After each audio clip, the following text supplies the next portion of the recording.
واحدة من الأسئلة المهمة اللي بتتسأل واللي أنا شخصيا تعرضت ليها مع عملاء كتير جدا، ولكن النقطة اللي أنا هكلمك فيها دي أنا بنبه ليها العميل، وده دورنا أنا كراجل بتاع صيانة إن أنا أبلغ العميل بالنقطة دي. النقطة دي تحديدا تخص العمرة بتاعة الموتور.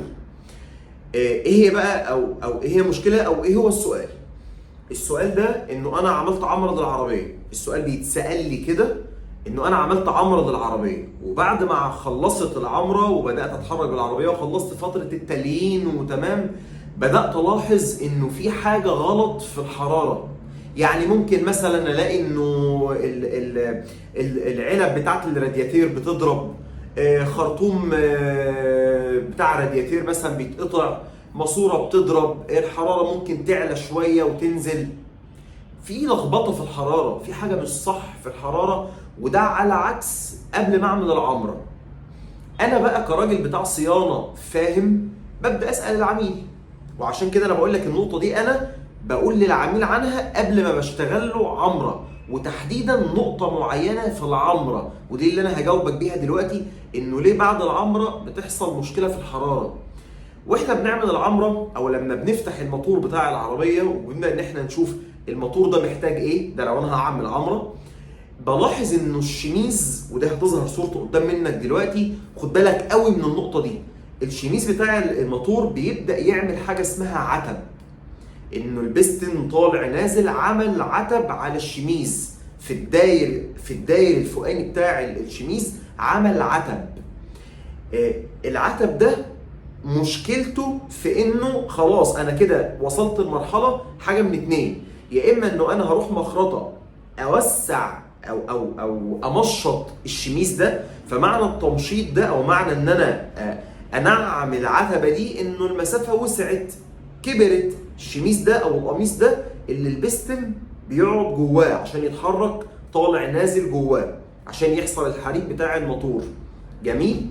فمعنى ان الموتور او البلوكه راحت مخرطه والشميز ده توسع سنه بسيطه، معنى ده طبعا هنا انا بتكلم على اللي هو هتلاقي نفسكم بتسمعوا الارقام دي، الناس اللي دخلت في العمارات ال 020 030 050 يقول لك لو انا دخلنا البلوكه مخرطه انا هجيب بستن اكبر شويه. تمام؟ اللي انا بقى بقوله كراجل فاهم صيانه للعميل وانا بعمل العمره قبل ما البلوكه تروح مخرطه، انه خد بالك احنا كده زودنا السعه اللتريه بتاعه البلوكه دي. يعني بدل لما البلوكه دي فرضا كانت مثلا 1000 سي سي بقت 1100 سي سي، بقت 1200 سي سي، لانه قطر البستن كبر شويه نتيجه الخراطه اللي حصلت. كويس؟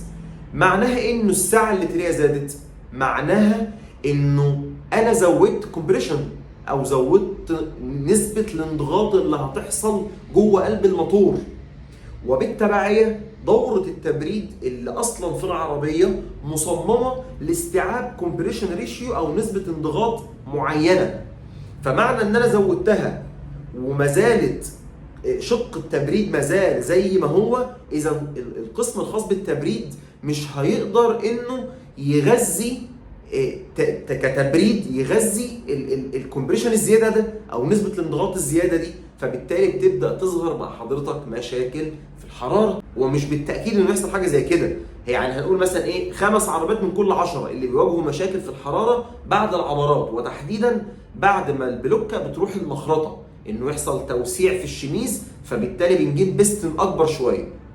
فكنت حابب اجاوب على النقطه دي، ركز فيها قوي. لو انت داخل على عمره او حد تعرفه داخل على عمره، خليه ينتبه قوي للنقطه دي، عشان ناس كتير بجد مش كلام لجأوا للاسف بعد العمره بفتره قصيره جدا انهم يغيروا بشورت بلوك للاسف الشديد. فانتبه جدا جدا للنقطه دي، واتمنى ما اكونش طولت عليك. سلام عليكم.